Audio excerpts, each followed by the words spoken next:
Okay, welcome. We are now streaming. Welcome. Today, I want to talk about what to do after session 8. So once you've finished all of the tasks that I have for you, what to do. So first of all, what I want to say is that those of you who have been the first to jump in on this program, the first few participants, you are witnessing this being developed and you're helping me develop it. So this is going to be a program that is added to on a regular basis throughout the year. I'm adding content. I mean, even these coaching videos are content that is being added. I may add some of these to the actual content site where you log in to view all of the session materials. But I'm also going to be changing and adding some things. So you all are helping me develop this, and that's part of the deal with being the first few participants. And I think that's exciting, and you will have ongoing access to all of the new iterations, all of the changes, everything that has been added to the program. All right, I'm letting somebody in. Welcome, welcome. Moving my phone so it's not a distraction. Okay. Welcome. So I'll say again, I was explaining that we're talking today about what to do after session 8.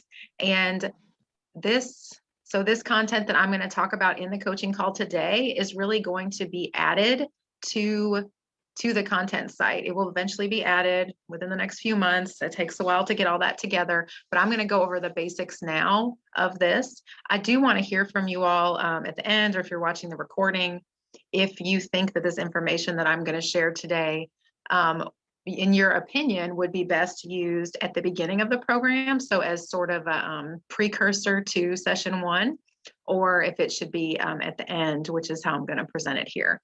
So I'm excited about this. It's exciting to be sort of continuing to develop the program after I get feedback from you all who have participated in it. And what I was saying a minute ago is that the awesome thing about this is you guys are going to have access to all the iterations, all the updates, everything that goes on in the program ongoing. So first off, I want to explain that the goal after you finish the 8 sessions is that you will be able to move on and create your own artwork. So I've referred a lot back to Pat Allen, the art therapist who wrote Art is a Way of Knowing. And so what she teaches, which is different from what I've done here in the program, is spontaneous art making. So it's always more like similar to what I've taught you in the scribble drawings, but it could be images too. So this is spontaneous image making. Whatever comes to your mind, you put it on the paper, put it on the canvas, or you make it in a sculpture form, whatever medium you're using, whatever media. And it's just whatever comes to you, similar to the writing. Okay. So what I've done in the program is I've broken it down into these phases, into these sessions to help you all kind of get started, to give you some ideas and some prompts to go from. But the goal is that you're going to move into this place where you can create your own artwork based off of whatever thoughts and feelings you feel like you need to process, and that you'll be able to engage in this reflective writing process with that and continue to gain insight and continue to be more and more independent as artists. You might not consider yourself an artist, but I think anybody who puts a crayon to paper is an artist. I'm not judgy with that. And I think you all have heard me say enough. This is a judgment-free zone, right? So we are all artists. We're in this together. There's no one person that is considered a better artist than another, and you are all qualified to be artists and continue with your work, with your expressive artistic work.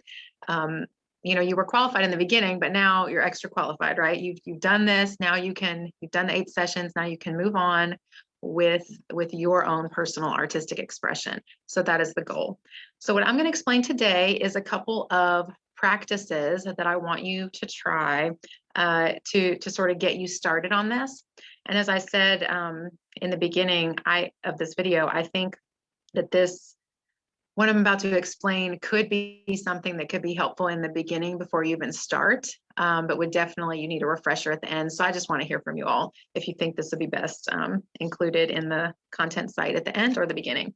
So we're basically going to go back to the basics. So we're going to go back to the sort of scribble drawing, just the expressive drawing without judgment, without any real particular focus in mind. So we're even going to take it back. So it is kind of pulling back even more from what I taught you in session 1 with the scribble drawing, because we're not going to sit down and identify our emotions from a list. We're just going to spontaneously create. And I'm also going to talk to you about how to do that with the writing, because the writing should be, we want to get to a place, I should say, we want to get to a place where that is more and more spontaneous as well, and we're not judging there. So I'm going to share a couple of exercises to help you get there. So first, this is a writing activity. I'm going to share that first. So this idea is taken from a writer named Julia Cameron. She wrote a book called The Artist's Way. It's a very well-known book. I admittedly have not read it. I have read some excerpts sent to me by my sister, and I actually reached out to my sister recently because she is a writer. She has a degree in English. I pursued the art. She pursued the English and writing. And so we often bounce ideas off of each other in each other's disciplines. And so I said, her name's Jessica. We're twins, Jessica and Jennifer. So I said, Jessica, is there any sort of writing exercise that you would suggest that maybe you learned in your creative writing classes in school to help my clients really get more comfortable with this free association writing? Okay, so just how I direct you all on the reflective writing, to just write whatever comes to mind and record it down on your paper unedited. I said, this is really hard for us to kind of get in the groove of, and I'm so used to it that I think I can take that for granted and feel like it's easier than it is. But I know with you all at times, and also in, with my in-person clients, I've seen it can be really hard to do this writing practice and without judgment, to just do it without editing. And so my sister was talking to me about The Artist's Way and Julia Cameron's technique called morning pages. You guys might have heard of that. Let me know if you've heard of this, morning pages.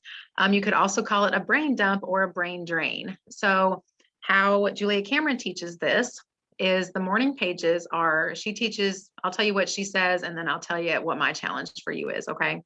So she says to do 3 pages every day, I guess every morning specifically, 3 pages of literally writing whatever is in your brain.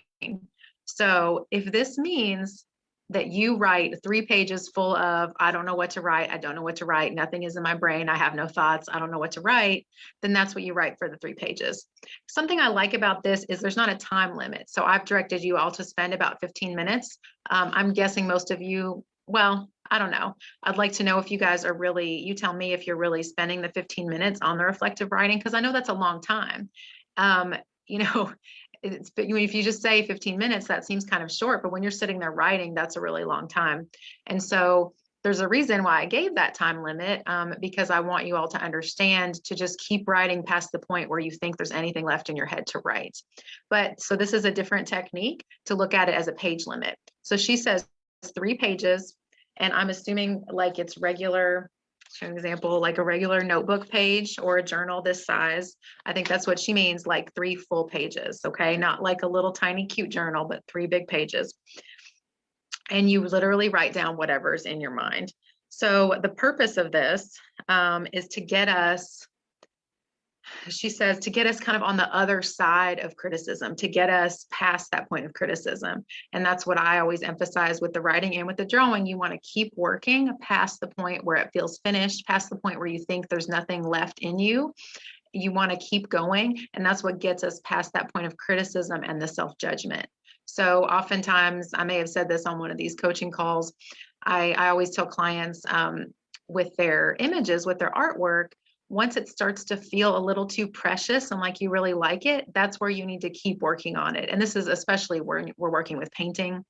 You want to keep pushing past that point where you feel like, oh, I like it, it's pretty, I'm done. You want to go past that point, and in Julia Cameron's words, you want to get to the other side of that criticism, that judgment. And I mean, it's really getting to the other side of fear, right? I mean, fear is really related to all of this. We have a fear of kind of what will come out. We have a fear of being judged. This is a lot of fear-based thinking and feeling mixed in here too. We want to get to the other side of that. So the point of the 3 pages or my 15-minute time minimum is to keep working past the point where you feel like you're done, to get more out of you. So my challenge for you with the writing, and then I'll go on to the art challenge, which is similar, is my challenge is to do 2 pages. Okay. 3 is a lot. I feel like 2 could feel more manageable. I got this notebook out to show, I think this would be a good way to do it, because this was actually given to me. So it's extra, like I don't have any attachment to it, right? It's just this regular college ruled 70 sheets notebook that is really cheap. You can get this pretty much anywhere that has any level of office supplies, like even the grocery store. So it would be 2 pages, literally cheap notebook, pen. You could use, I don't know if anybody actually uses like loose leaf paper anymore. Like in school, we used to have to get loose leaf paper, which is like notebook paper that's not spiral bound in a notebook. You could do that. You could, if you're okay with unlined paper, you could just do, regular white copy paper, like you get a ream of copy paper. I'm going to suggest this for the art challenge in just a minute, but something, I don't want you to do this writing practice in your pretty journal that you like, that you've been using for the redefined process. Okay. This is to get you comfortable with writing anything. And I don't even want you to share it in the group. Okay. I mean, maybe a couple months later, if you want to share it, that's okay. I'll get to that in a second, but I don't want you to share it. I don't want you to think about, I'm going to have to report this to Jennifer and show her how well I was just doing my brain dump or my morning pages or my brain drain, whatever you want to call it. This is in a crappy, cheap notebook. Okay. This is on loose leaf paper. Don't do it on scrap paper, because I do want you to have like the full page. But the point is, don't do it in your pretty like leather, journal or whatever that you really hold dear. The point of this is to just write and to get your brain comfortable with just writing whatever comes out. You don't, and also, so I'll tell you what Julia Cameron recommends, and I'll tell you what I'm recommending, and we'll review it all at the end. But so she says not to even look at this for like a minimum of like 8 weeks or something. So after you've written it, don't look back at it for 8 weeks. I would say at least a month. Okay. So yeah, you can date the pages. I'd recommend that. So if I was going to write today, it's 4/8/21. So I'm going to write here. So like I dated it, wrote the whole page, 2 pages. So I'll do the front and back. That works well to do the front and back.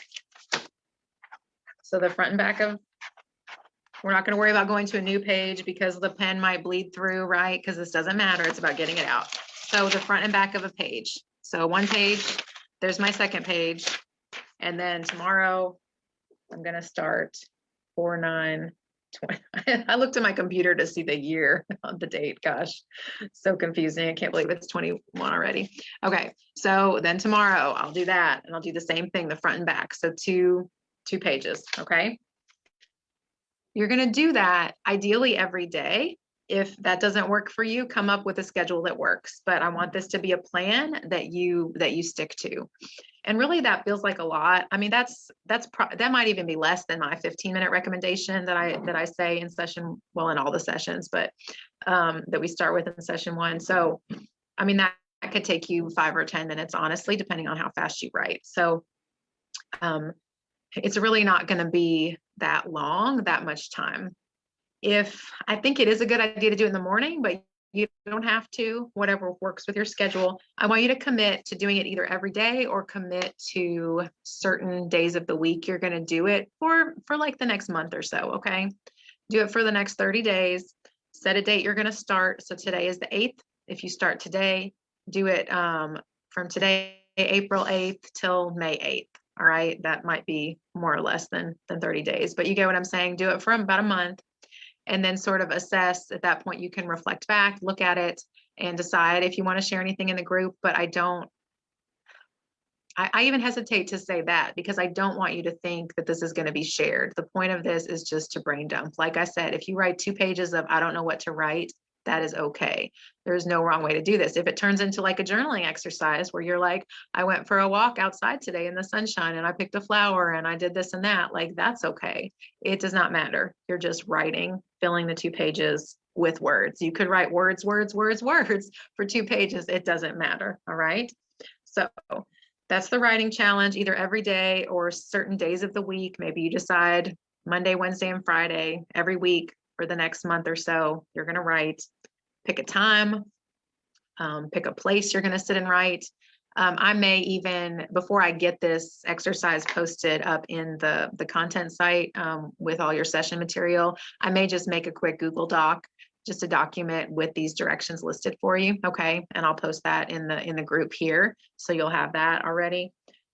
So actually I'm going to make some more notes for myself to make sure we get all that. So your days of the week, where you're going to sit to write, what time, and for how many days. I'm going to suggest around 30 days, around a month. Okay. And you're going to write 2 pages and on crappy paper, just a cheap notebook or loose leaf paper, or if you're okay with online paper, just the white copy paper that you get for your printer. Okay. Now, the art version of this. Okay. So the art version of this is very similar. I want to encourage you. We're going to start with the idea of scribbling.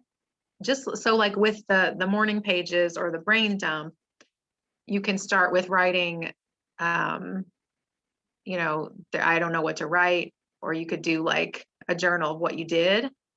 With the scribbling, you could do a line, or you could draw like a portrait of your dog. Okay. Like it doesn't matter there either. I like to focus on the scribbling though, because that's much less intimidating. Okay. So I'm not going to say don't do a representational image, but I want you to start with the scribbling because that's not intimidating. If an image comes to you and you start kind of doodling and that comes out, absolutely fine. So this you're going to do in the same way. And this I'm more familiar with because this is what I do. And for me, honestly, that reflective writing, the brain dump comes easily to me with just how my brain works. So that's why I asked my sister, I was like, what's an exercise to help people get into this more?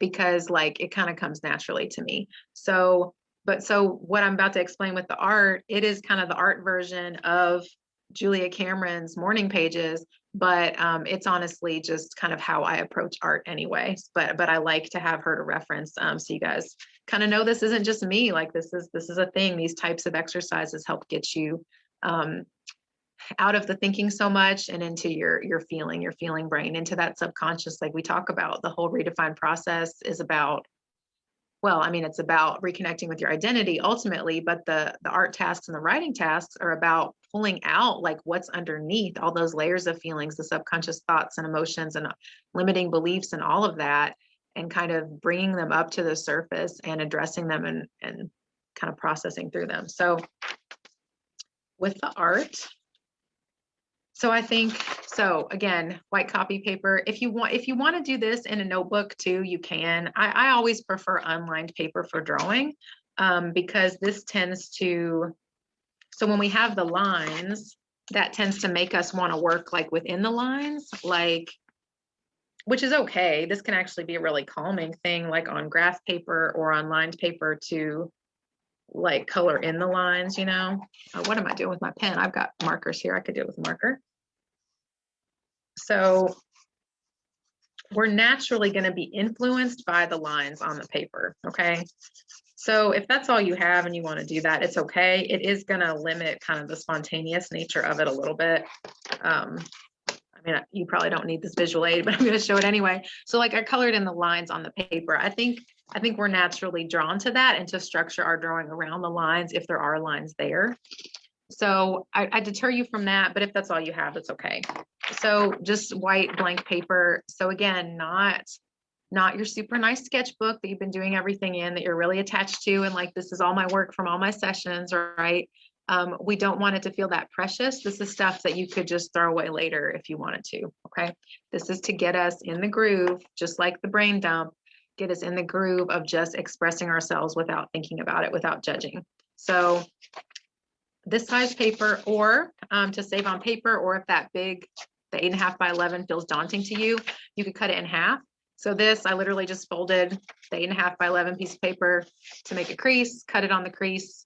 So I've got 2. So you could do that with a few of these and have a stack of these smaller pieces. I think that feels a little less intimidating if you're talking about doing something every single day or a few days a week. So have a stack of these half sheets of paper.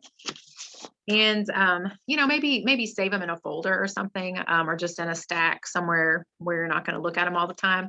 Because I want you to do the same thing with this, where you're not going to look back over them constantly. You're going to wait at least a month. You're going to do this for about a month, and then you can look back over them after that time. So just like the writing, we're not going to worry about, I don't know what to draw. In this, you're not even doing a feeling drawing, okay? You're not even thinking, you know, I'm feeling angry, I want to express that anger. You're literally just making lines, whatever comes to you. And if you find yourself hesitating a lot and you're like staring at the paper and trying to think, like, just make a mark, okay? And this will take some practice. That's why I want you to do it for at least a month, and then kind of reflect on how it's been. So like literally, like this could be my drawing for today, okay? And I'll date it 4/8/21. All right. And no one has to see it. I'm going to put it in my stack, maybe look at it in a month, and then I might throw them all away. Okay. Maybe I hate this and I'm going to draw an X. Like I don't like this activity X. There we go. Boom, done for the day. Okay. Maybe tomorrow I decide I'm in the mood to sit and draw. I'm feeling some sort of squiggly abstract shapes.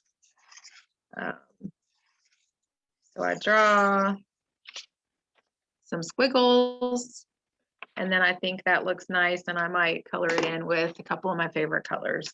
So I'm just going to sit and color it in. Okay, this is like a glorified scribble drawing. Okay, I wasn't thinking about my feeling, my mood. I'm just making some lines on the paper. Yesterday, you know, in my example here, I didn't care. I made an X. Now I want to spend a little more time and do this. So like I said, those 2 pages of writing probably take 10 to 15 minutes if you're writing continuously that whole time. This is the same deal. It doesn't need to take more than that amount of time. It could take 1 minute. It could take 5. It doesn't need to take more than about 15 minutes. Okay. It can if you want it to. But so just add it to the stack. Okay. That was my scribble for today, my drawing for today. Now, if I decide, let's go with the scribble. You know, I'm drawing more lines and I think it starts to look like a face.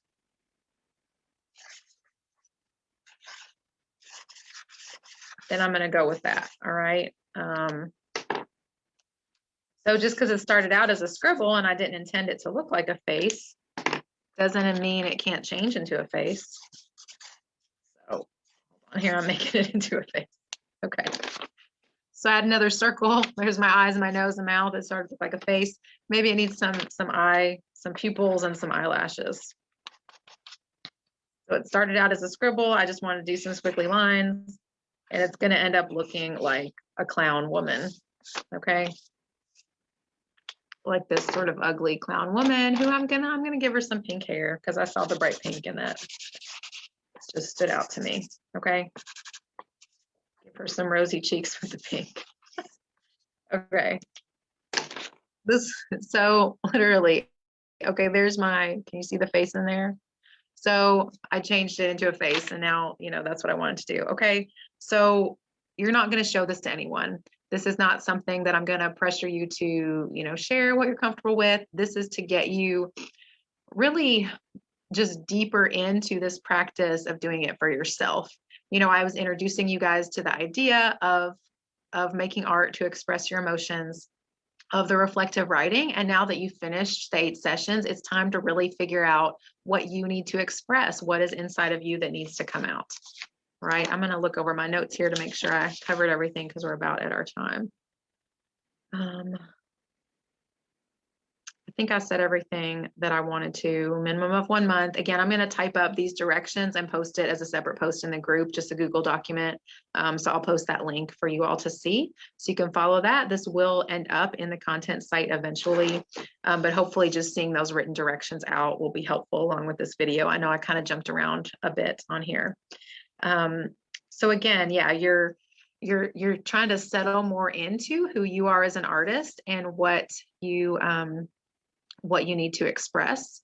And all right, yeah, I'll take questions. You got questions? Okay. Yeah. Well, you can feel free to ask a question later, like comment on the Facebook video if you can't do it right now. And I'll get back to you, answer on there, or privately if you prefer. Can I say it now? Yeah, yeah. Yeah, go ahead. I just wanted to comment about your session. You made me cheer up when you did my case study. Can you hear me? Webinar? Oh, great. Yeah. Yeah, you got me teary-eyed when you did my case study. So I just want to say thank you. And I just wanted to say that. Thank you. Oh, well, thank you so much for being willing to share. And I appreciate hearing that. You know, there's nothing that I shared that wasn't true to what you've experienced, right? Right. And yeah, but I get that. It means so much to just hear it. It like makes it more real to hear it said out loud, I think.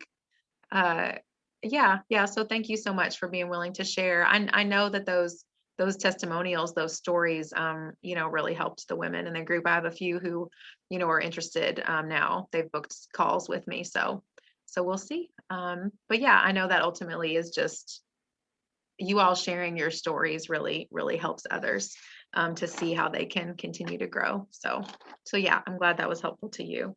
But yeah, I will.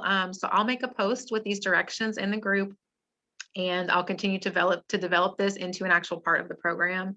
I'd love to hear if you think this would be helpful at the beginning or the end. Now that I've talked through it, I like the idea of including it at the end because I'm sort of giving you the basics of it, like getting you used to the idea of it in the 8 sessions. And then at the end, it's really time for you to take hold of it for yourself. So I like this kind of pulling back, stripping back once you're done with session 8.